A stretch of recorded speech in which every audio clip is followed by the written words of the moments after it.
Hello বন্ধু, তো চলেছি নতুন একটা ভিডিও নিয়ে মুভি রিভিউ বস চ্যানেলে। তো আজকে ডেফিনেটলি হচ্ছে যে অবশেষে মনে হচ্ছে যে আর এক দুটোর মধ্যে ফার্স্ট লুক রিভিউ করলেই আশা করছি শেষ হয়ে যাবে, ঠিক আছে। And Amazon prime at last আমি সাকসেস পাবো, ঠিক আছে, যে বহুদিন পর যে টিজার ওই ফার্স্ট লুক করতে করতে করতে করতে চ্যানেলের কিছু লোক খিস্তি মারছে, ঠিক আছে, কিছু লোক কমেন্ট করছে যে আহ, মানে একই মানে ফার্স্ট লুকের উপরেই ফোকাস করছে। কিন্তু প্রবলেমটা হচ্ছে যে তোমরা যদি এটা করার কারণটা আমি বলবো, তারপর আমি আগে বলে দিই দোপায়া সিজন 2 এর আমি ফার্স্ট লুক রিভিল করবো, যেখানে হচ্ছে রেণুকা, গজরাজ, স্পার্স, শিবানী, ইয়াসপাল মতো হচ্ছে ক্যারেক্টার রয়েছে। তো তাদেরকে তারাই মেন এখানে। আর ভুবন অ্যান্ড ভুবন, ঠিক আছে, বলতে ভুলে গেছি, মেন ভুবন যে ক্যারেক্টার, ভুবনকে তোমরা সবাই জানো, ঠিক আছে। ভুবন বাম নয় কিন্তু, আবার বলছি ভুবন আরোরা, ঠিক আছে, যে হচ্ছে আমাদের লাপাতা লেডিস হচ্ছে মেন হিরো ছিল, ঠিক আছে। তো সে এখানে রয়েছে।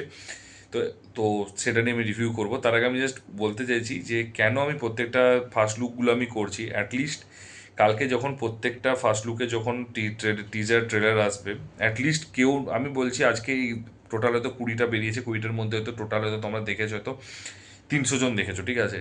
অ্যান্ড 300 জনের মধ্যে তোমাদের 10 জন জাস্ট ভেবেছো যে না ঠিক আছে চ্যানেলটাকে সাবস্ক্রাইব করি। অ্যান্ড যখন এই টিজার ট্রেলার আসবে তখন ওই 300 জনের প্রত্যেকে হয়তো 600 জন হবে, সেখান থেকে হয়তো 20 জন দেখবে, ঠিক আছে। এবং তারা তখন ট্রেলারটা দেখবে, ট্রেলারটা দেখার পর তারা জানবে এবং তারা এক্সাইটেড হবে, এবং তারপর আমরা রিভিউ করবো। তো সেই মানে তখন এই 20 জন সাবস্ক্রাইব এবং 10 জন, 20, 10-এ 30, এবং সেই 30 জন হয়তো তারা শেয়ার করবে ভিডিওটা, হয়তো সেখানে 30 জন, আর 30 জনের সময় কমবে এবং হয়তো 30 জনের সাবস্ক্রাইব করবে। 60 জনের হচ্ছে সময় বাঁচবে, ফার্স্ট কথা। সেকেন্ড কথা হচ্ছে সেই 60 জনের জন্য আমারও হয়তো মনিটাইজের দিকে চ্যানেলটা আরও যাবে, এগোবে, তার জন্য আমি এগুলো করছি, ঠিক আছে। তো ডেফিনেটলি আমি এটা বলবো না যে এটা শুধু তোমাদের সুবিধাতে করছি।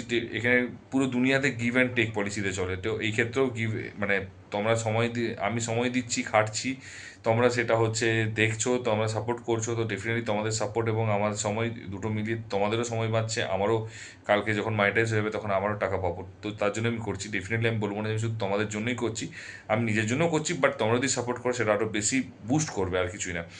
তো যাই হোক, এবারে হচ্ছে আসা যাক মেন মুদ্রাতে। তো এটা অ্যাকচুয়ালি বেসিক্যালি এদের যেটা হয়, হার্ডকোর কমেডি থাকে, কমেডি ড্রামা থাকে, এবং হচ্ছে মানে তার সাথে হচ্ছে মানে ক্রাইমও থাকে, যেগুলোকে হচ্ছে এরা মানে সেগুলোকে সলভ হয়, ঠিক আছে। তো এভাবে এবারে কতটা কেওস, মানে অ্যাকচুয়ালি কেওস জাইগান্টিকভাবে হয়, যেটা কেওস হয় খুব সুন্দর করে।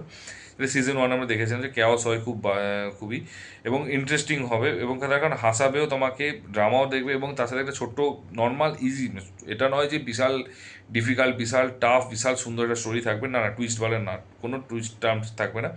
নর্মাল একটা মুভি থাকবে, মানে নর্মাল একটা সিজন, যেখানে হচ্ছে তুমি এনজয় করবে, কিছুটা হচ্ছে মানে হাসি লাগবে, মানে এনজয় করবে, এবং কিছুটা হচ্ছে একটা স্টোরি থাকবে, এবং কিছু জাত অ্যাক্টারের অ্যাক্টিং থাকবে, তো সব কিছু, এবং কিছুটা মিউজিক থাকবে। তো ওভারঅল টিজারটার মধ্যে, ফার্স্ট লুকটার মধ্যে বিশেষ কিছু ছিল না। একটা শনিবারের মধ্যে দোপায়া কিনেছিল, এবং আবার শনিবার, তো সেইখানে কিছু একটা ব্যাপার ঘটবে, দুপায়া মানে বাইককে আমরা দুপায়া বলি। তো তো ডেফিনেটলি, এবং হচ্ছে অপোজিটে হচ্ছে যে মির্জাপুর, মানে ও হচ্ছে বন্দুক, মানে গাজরাজের ওয়াইফ হচ্ছে বন্দুক গুলি চালাবে। তো বলি মির্জাপুরের মতো হতে চাইছি না। এবং তারপর হচ্ছে আহ, এখানে হচ্ছে যে ভুবন অরোরার এবং এদের মধ্যে কিছুটা লাভ ট্রায়াঙ্গেল থাকবে, ঠিক আছে, শিবানীর মধ্যে। তো সেই জিনিসগুলো এখানে থাকছে, এখানে রোমান্টিক, মানে অ্যাকচুয়ালি বেসিক্যালি প্রপার মাস, মানে romantic comedy drama actually web সিরিজটা, মানে এটা হবে, যেটা হচ্ছে কিছু মানে দুটো ছেলে একটা মেয়ের একটা প্রেমের কিছু অ্যাঙ্গেল থাকবে, গাজরাজ থাকবে। তো প্রত্যেকটা জিনিস এখানে খুব সুন্দর করে হচ্ছে টিজারটা দেখিয়েছে, যেটা স্টোরিটা আমি বুঝতে পারিনি বেসিক্যালি। তো আমি এটা অ্যাজিউমও করবো না, আমি জাস্ট একটা উপরে ওর প্লটটা বলে দিলাম। তো যদি যাই হোক তোমরা দিকেও স্টোরিটা বুঝতে পারো বা জানো, বা প্রোডাক্ট ডিরেক্টরের সাথে সম্পর্ক ভালো থাকে, তাহলে অবশ্যই কিন্তু কমেন্ট বক্সে কমেন্ট করে জানিও। আমি জানি না সেটা যে আবার, এটা একটা বোকার মতো কথা বলছি, যে আবার এসব জানবে সে তো হচ্ছে হিন্দি বুঝবে না, বাংলা বুঝবে না। তো এটা একটা ব্যাপার। তো যাই জোকস আবার, আমি স্টোরি বুঝতে পারিনি, তো তার জন্য এটাই বুঝতে পারলাম যে টিজার খুব ভালো কাটিং হয়েছে, সিনেমাটোগ্রাফি, কালার গ্রেডিংটা ভালো লেগেছে, এবং গজরাজ এবং হচ্ছে ভুবনের হচ্ছে অ্যাক্টিং, মানে অ্যাক্টিংটা ভালো লেগেছে, এবং হচ্ছে শিবানীর এখানে গিয়ে খুব কিউট লাগছে ওকে দেখতে, কারণ ওটা ওই বিয়ের বউ কনে সাজে রয়েছে, তো যেটা খুব ভালো লেগেছে। তো ওই জিনিসগুলো ভালো, টিজার ডিজাইনিং আমি বললাম ভালো লেগেছে। আর খারাপই কিছু নেই, খারাপই একটাই যে অ্যাট এ টাইম এতগুলো বের করেছে, বাট এতগুলো টিজার ফার্স্ট লুক বের করেছে। বাট এও কিন্তু এটা নয় যে খারাপ ভিউ পেয়েছে, অলমোস্ট 5 লাখের কাছে ভিউ পেয়েছে। আর আশা করি তোমার যখন টিজার ট্রেলার বেরোবে আমি রিভিউ করবো, তখন আরও স্টোরিটা বুঝতে পারবো। তো ওটার জন্য এক্সাইটেড, মানে ওটার জন্য মুখিয়ে আছি।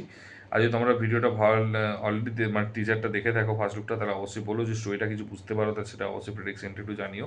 তাহলে পরের বার ডেফিনেটলি আমি যখন ওটা বলবো তখন আমি সেই তখন ভিডিওর মধ্যে আমি অবশ্যই কমেন্ট করবো, মানে বলবো অবশ্যই। আর যদি ভিডিওটা ভালো লেগে থাকে তো বন্ধুদের শেয়ার করে এবং লাইক কমেন্ট করতে ভুলো না। যে চ্যানেল নতুন নতুন সাবস্ক্রাইব করে দাও। দেখা হচ্ছে পরের ভিডিওতে। ভালো থেকো, take care, tata, bye by.